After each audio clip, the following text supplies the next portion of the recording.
It's amazing how a single photograph can capture years of family dysfunction.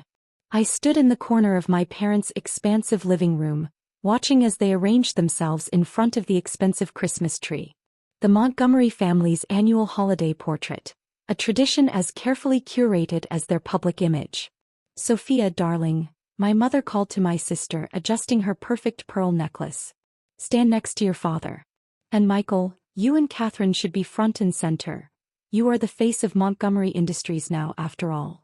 My brother Michael straightened his designer tie, positioning his wife Katherine beside him. Success radiated from every inch of his 6-foot frame. Youngest VP in Montgomery Industries history, heir apparent to our father's corporate throne, golden child extraordinaire. I took a step forward, but Michael's arm shot out, blocking my path. "Successful people only, Emma," he smirked. "We wouldn't want to ruin the company newsletter with your— what are you calling yourself these days? A consultant?" The photographer waited patiently as my family assembled their perfect tableau. Father in his custom suit, mother draped in designer wear, Michael and Katherine representing corporate excellence, Sophia and her surgeon husband embodying professional prestige. Me. I was the disappointment. The outsider.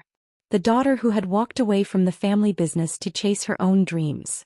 "Emma," my father sighed, not even looking in my direction. "Just help Margaret with the lighting, will you?" Margaret was the housekeeper. Apparently, in their eyes, that was all I was qualified for now. I adjusted the professional lighting setup, my hands steady despite the anger burning in my chest. If they only knew that my consulting firm had just closed a deal worth more than their precious company's quarterly earnings. But they didn't know. Because in the world of the Montgomerys, success only counted if it came with their stamp of approval. 5 years earlier I had been just like them. Fresh out of business school, working my way up through Montgomery Industries' corporate ranks. But unlike Michael, who thrived in our father's shadow, I saw the cracks in their empire. Montgomery Industries, for all its prestige, was stuck in the past. Their commercial real estate portfolio was bleeding tenants to more innovative competitors. Their management style belonged in the last century. But every time I tried to suggest changes, to introduce new ideas, I was patted on the head and told to stay in my lane. "Leave the real business to your brother," my father would say. "Focus on something more suitable for your capabilities." The final straw came during a board meeting where I presented a comprehensive digital transformation strategy. Michael had interrupted my presentation, laughing. "This isn't some tech startup, Emma. We're a serious business. We deal in brick and mortar, not ones and zeros." That night I packed up my office and walked away. My family acted like I had committed career suicide. In reality, I had just begun to live. I started small, consulting for companies that needed help modernizing their operations. But I had a secret weapon. Years of watching Montgomery Industries reject innovation had taught me exactly what outdated companies needed to survive in the modern age. Within 2 years, my firm, Phoenix Consulting, had become the go-to name for corporate transformation. We didn't just advise companies, we revolutionized them. Our client list included some of the biggest names in business, though I kept that quiet. I operated through holding companies and subsidiaries, never using the Montgomery name. The world knew me as EP Phoenix, the mysterious consultant who turned failing companies into market leaders. My family still thought I was playing business in my little consulting job. "Emma, dear," my mother's voice cut through my memories. "Are you quite finished with the lights? We'd like to get this over with." I stepped back, watching as they posed for their perfect family portrait. Michael had his arm around Katherine, both of them gleaming with corporate success. Sophia and her husband stood proudly, their medical credentials practically visible in their straight-backed posture. "Perhaps," the photographer suggested kindly, "Miss Emma would like to join the photo?" Michael laughed. "Oh no, we need this for the company newsletter. Can't have anything less than perfection, can we? Emma's little consulting business hardly fits the Montgomery image." I thought about the meeting I had scheduled for tomorrow morning. About the papers sitting in my briefcase that would change everything. About the fact that in less than 24 hours, I would own the very building where Michael played corporate king. 6 months ago, I had noticed that the premium office building housing Montgomery Industries headquarters had hit financial troubles. The owner, an old-school real estate mogul, was struggling to keep up with changing market demands. Tenants were leaving for more modern spaces. The building needed massive upgrades to stay competitive. Through a series of carefully structured deals, Phoenix Consulting had acquired the building through a shell company. Not even the previous owner knew who had really purchased it. Tomorrow the announcement would go out to all tenants, including Montgomery Industries. "You're right, Michael," I said, smiling slightly. "This photo should only include the successful ones." He didn't catch the edge in my voice. He never did. None of them did. They were too busy admiring their own reflection in the gilded mirror of their self-importance. The photographer snapped away as they posed, capturing the perfect Montgomery family image. Father's stern authority, mother's elegant poise, Michael's corporate confidence, Sophia's professional pride. I gathered my things quietly, preparing to leave. My phone buzzed with a message from my COO. "All set for tomorrow's announcement. The papers are ready." "Leaving so soon?" Sophia called out, finally noticing my movement. "We're having dinner to celebrate Michael's new executive suite. Top floor, corner office, father's old space." Ah yes, the executive suite. The corner office that Michael had coveted since childhood. The space he had just spent a fortune renovating to match his inflated ego. "I have an early meeting," I replied. "Consulting stuff. Nothing you'd find interesting." "Still playing at being a businesswoman," Michael chuckled. "You know, if you ever want a real job, I might have an opening in administrative support." I paused at the door, taking in the scene one last time. The perfect family portrait, carefully composed to show their success to the world. Tomorrow that world would shift beneath their feet. "Thanks for the offer, Michael. But I think I'll stick with my little consulting business." As I drove home to my penthouse apartment, paid for entirely by my little consulting business, I reviewed the announcement that would go out to all tenants tomorrow morning. "Dear valued tenants, we are pleased to announce that Phoenix Properties, a subsidiary of Phoenix Consulting Group, has acquired One Montgomery Plaza. As part of our modernization initiative, we will be implementing comprehensive upgrades to all building systems and amenities. Please note that all existing lease agreements will be reviewed and potentially adjusted to reflect market rates. Sincerely, EP Phoenix Chief Executive Officer." My phone rang. It was my CEO, Sarachin. "Everything's in place," she reported. "The building staff has been notified. The new security system will be activated at midnight. And the contractors are ready to begin renovations next week." "And the lease reviews?" "Complete. Most tenants will see minimal changes, but Montgomery Industries." She paused. "Their lease was significantly below market rate. The adjustment will be substantial." I smiled, thinking of Michael's smug face. "Send the notices first thing tomorrow. And Sarah? Make sure the executive suite renovation plans are on my desk in the morning. I think the top floor could use a complete overhaul." "You know they'll figure out who you are eventually," she said carefully. "Eventually," I agreed.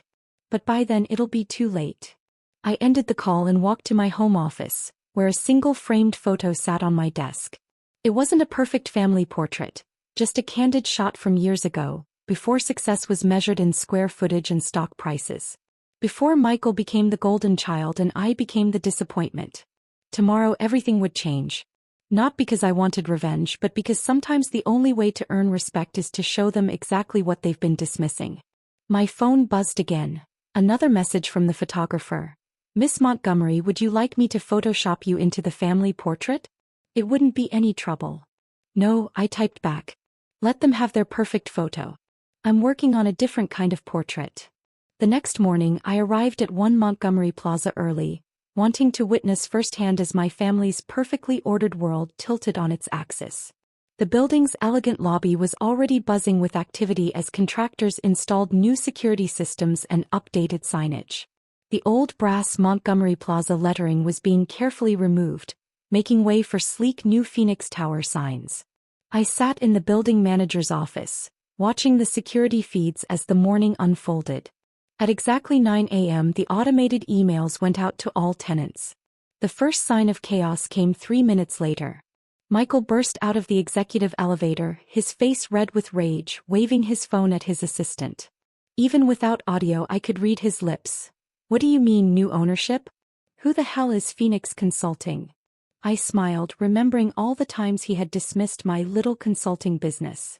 Now that same business owned the very ground he stood on. My phone buzzed. A message from our legal team. Montgomery Industries requesting immediate meeting with new ownership. Citing lease terms and threatening litigation. Tell them the CEO will meet with them at 11 a.m., I replied. In the executive suite. Michael's executive suite.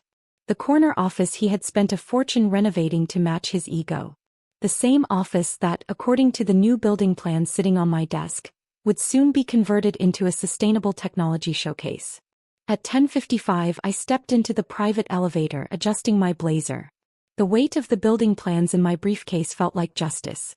When the doors opened on the top floor, I could hear Michael's voice booming from the conference room. This is outrageous. Do you know who we are? Montgomery Industries has been in this building for 30 years. I walked in quietly, taking in the scene. Michael stood at the head of the table, attempting to intimidate my building manager. Father sat beside him, his usual stern expression cracked with worry. 3 Montgomery Industries lawyers huddled nearby, frantically flipping through documents. Actually, I said clearly, Montgomery Industries has been enjoying a drastically below-market lease for 30 years. That's about to change. The room fell silent. Michael spun around, his face shifting from anger to confusion to disbelief. Emma? What are you doing here? This is a private meeting with the building's new owners. Yes, I smiled, setting my briefcase on the table. It is. Father's eyes narrowed. What are you talking about? I pulled out the building's new ownership documents, spreading them across the polished conference table. Phoenix Consulting Group, through its subsidiary Phoenix Properties, acquired this building last week. As CEO, I'm here to discuss your new lease terms. Michael laughed, but it was hollow. This is a joke. Your little consulting business. My little consulting business, I interrupted, just bought your building for $300 million. Cash. I turned to the lawyers. You'll find everything in order. The purchase is complete and ironclad. Father stood up slowly, his face ashen. Why? Why? I repeated, thinking of all the dismissive comments, the condescending smirks, the years of being treated like an embarrassment. Because you never bothered to see what I was building while you were busy pushing me aside. I opened the building plans, revealing the comprehensive modernization project we had designed. This building needs to enter the 21st century. We're implementing state-of-the-art security systems, sustainable energy solutions, and smart office technology. Tenants who want to stay will need to adjust to the new standards. And the new rates. Michael snatched up the lease adjustment notice, his hands shaking. This is highway robbery. You can't double our rent. Market rate, I corrected him. Just like the executive suite renovation fees we'll be charging. Speaking of which, I pointed to the plans. This space is being converted into our technology showcase center. You'll need to relocate by the end of the month. You can't do this, he sputtered. Father, tell her she can't do this. But our father was staring at his phone, where news alerts were popping up about Phoenix Consulting Group's latest acquisition. Articles detailing our firm's track record, our billion-dollar client portfolio, our reputation for transforming outdated businesses into modern powerhouses. All this time, he said quietly, while we thought you were playing at business. I was building an empire, I finished. One that doesn't need the Montgomery name to succeed. The building manager appeared at the door. Miss Phoenix? The contractors are ready to begin the executive suite renovation survey. Michael's face turned purple. This is my office. You can't just. Not anymore. I stood up, smoothing my blazer. Check your lease agreement, brother dear.